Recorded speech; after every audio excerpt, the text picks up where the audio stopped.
gold record. And we got one here for you. And I'm going to give it to you on this thing, which I have no idea why they made us do this. Okay, can you read it? What is it? Oh, God. Now we're going to die, and there goes the record, right?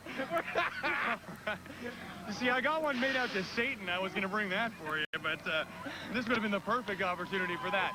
That corn dog I ate is not going over too well right about now. Bill's going to puke on us, and we're going to... Okay, that's enough of that. Okay, thank you very much. The album is well on its way to platinum, right?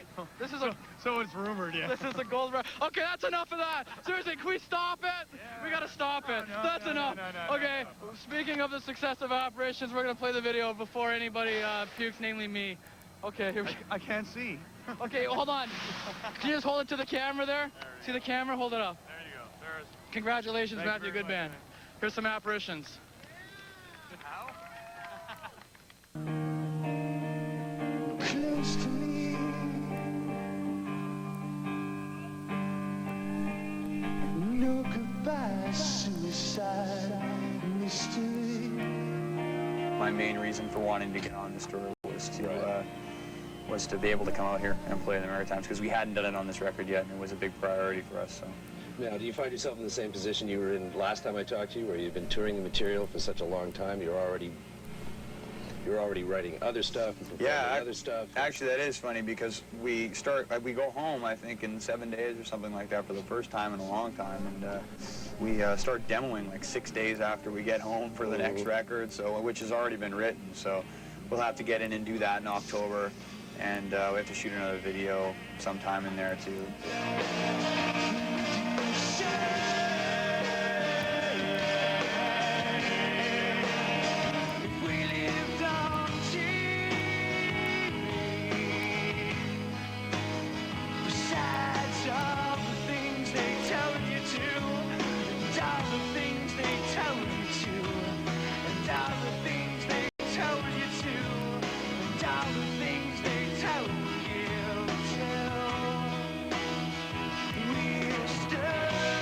On the road for 9 months, how does that affect you, outside of the fact that cumulative effect must mean that you're very tired by now? Well, it's a difficult thing, because you go out for a month or a month and a half or 2 months, and then you come home for a week, right? And you're home for a week, and it's either all business or you sleep for 7 days, or see whoever you can see, and then you go back out. It's like a ping pong game, back and forth, back and forth, back and forth. And then about after 8 months, you wake up on a plane going somewhere, and you have no idea. It actually, where were we? We were flying, I think it was on Edgefest, we flew from Toronto to Winnipeg, and I actually fell asleep, and I woke up on the plane, and I had no idea where we were going. And I was sitting by myself. We were all staggered throughout the plane, and I felt embarrassed. I wasn't going to ask the guy, hey man, where's this plane going? So I had to wait for the captain to make this announcement. I knew we were in the prairies, because I looked down how we're in the prairies, so he's like, we'll be landing in Winnipeg in 20 minutes. I'm like, oh, Winnipeg, that's where we're going. So, but I don't know. It's fun though. You know, I would never complain about it whatsoever. You know, it's better than flipping burgers. Well, man, I mean, there must have been a point where you dreamed you'd wake up on a plane and not know where you were going. That's true. That's true. But then again, you know, I always dreamed that I'd be traveling the world with unclaimed game show prizes, and you know, so that was my big goal in life. My Irish style is coming back. I'm bored, our Irish style is coming back. I'm bored and I'm crooked. What happened to us last year, we were on BMG in the States originally, and we were on a subsidiary label called Private Music, and it was a very strange and eclectic label. There was us and Michelle Shock and Taj Mahal, Etta James, Leo Kodke. It was freaky.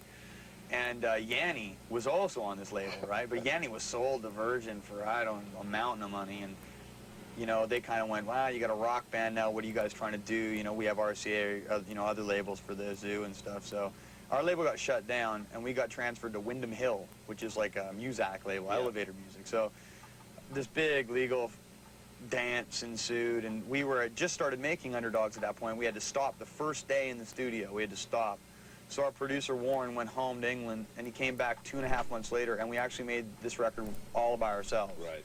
And it was then that, you know, a lot of the major Canadian interest happened, so we just kind of spun the wheel and pinned the tail on the donkey and went from there. But yeah, to answer your question, in comparison to Last of the Ghetto Astronauts or Ray Gun, it has been, you know, marketing, promotions, that kind of thing.